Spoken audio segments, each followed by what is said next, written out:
साथ संगत जी प्यार से कहना धन्यवाद जी। साथ संगत जी आज दासी आप जी के सामने माता जी का नया टॉपिक भक्ति में दिखावा नहीं जो जोशीमठ उत्तर 26/2/2019 को किया, जिसमें माता जी कह रही हैं कि जब तक निरंकार प्रभु परमात्मा की पहचान नहीं होती तब तक भक्ति शुरू भी नहीं हो सकती, मन के विकार भी नष्ट नहीं हो सकते। एक मयान में दो तलवार नहीं रह सकती। हमने अपने हृदय में सिर्फ प्यार रखना है, न कि अहंकार। हम दुनिया में विचरण कर रहे हैं तो हमें हर तरह के प्रभाव मिल सकते हैं। हमें अपने विवेक व बुद्धि से सोचना है कि हम कौन सी चीज़ ग्रहण करें तो हमारे लिए फ़ायदेमंद है या जिससे हमारा नुकसान है। हमें ऐसा कर्म करना है जब भी कोई हमसे मिले तो उसे बहुत अच्छा लगे। हमने अपने आचरण अपने स्वभाव में ऐसे गुण अपनाने हैं।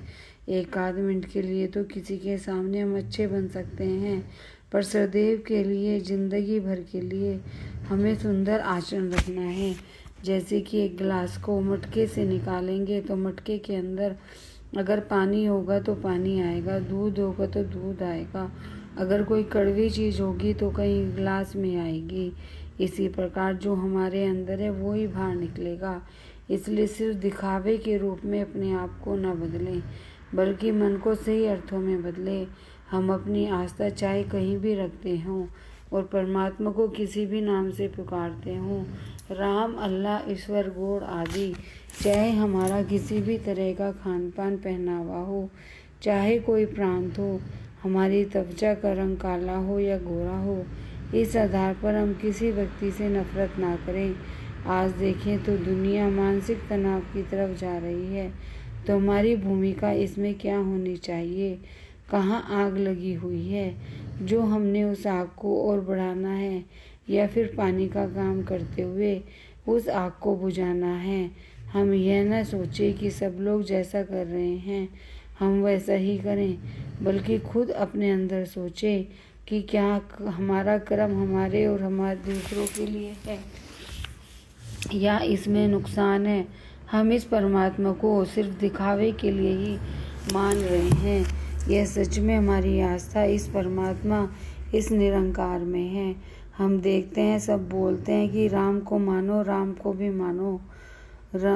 इसका मतलब है मन में परमात्मा को मान रहे हैं, तो क्या उनके वचनों पर खरे उतर रहे हैं या उनके वचनों को अनसुना कर रहे हैं? भारी रूप से तो किसी संत पर आस्था रखें, लेकिन उन्होंने अपना जीवन कैसे जिया, उन्होंने जीवन में क्या सिखाया, वो गुण भी अपनाएं। हम यह सोचें कि हमारा जीवन भी वैसा हो जैसा भगवान राम का था, हम भी वैसे बने। अगर हम अपने मन में अहंकार नहीं निकालते तो हम रावण प्रवृत्ति के हैं और फिर हम राम प्रवृत्ति के नहीं हैं। हमने अपने मन में गुण ही रखने हैं। हम सत्संग में आते हैं और ध्यान भी जुड़ा है तो निराकार के साथ हमारा रिश्ता गहरा होता है। फिर हर पल ये एहसास रहता है कि हम निरंकार में विचरण कर रहे हैं। दासी यही कहना चाहेगी कि जो सत्संग के प्रति अपनी आपकी लगन है, निरंकार कृपा करे कि यह और आगे से आगे बढ़ती चली जाए। हम सिर्फ अपना ही जीवन न संवारें, बल्कि लोगों को भी प्रेरणा दें किस तरह यह जीवन संवारा जा सकता है। यह जो रोशनी हमें प्राप्त हुई है, जो हर एक को प्राप्त हो, यह जो खुशी है, जो आनंद की अवस्था है, यह सिर्फ हमें ही नहीं औरों को भी प्राप्त हो। साथ संगत जी प्यार से कहना धन निरंकार जी। साथ संगत जी दासी अंत में सबके भले की कामना करते हुए माता जी से यही अरदास करेगी कि जैसा आप जी चाह रहे हो, जैसा आप जी हमें बनाना चाहते हो, हम वैसे बन पाएँ और आपके चरणों से आखिरी श्वास तक तोड़ निभ जाए। साथ संगत जी प्यार से कहना धन्यवाद।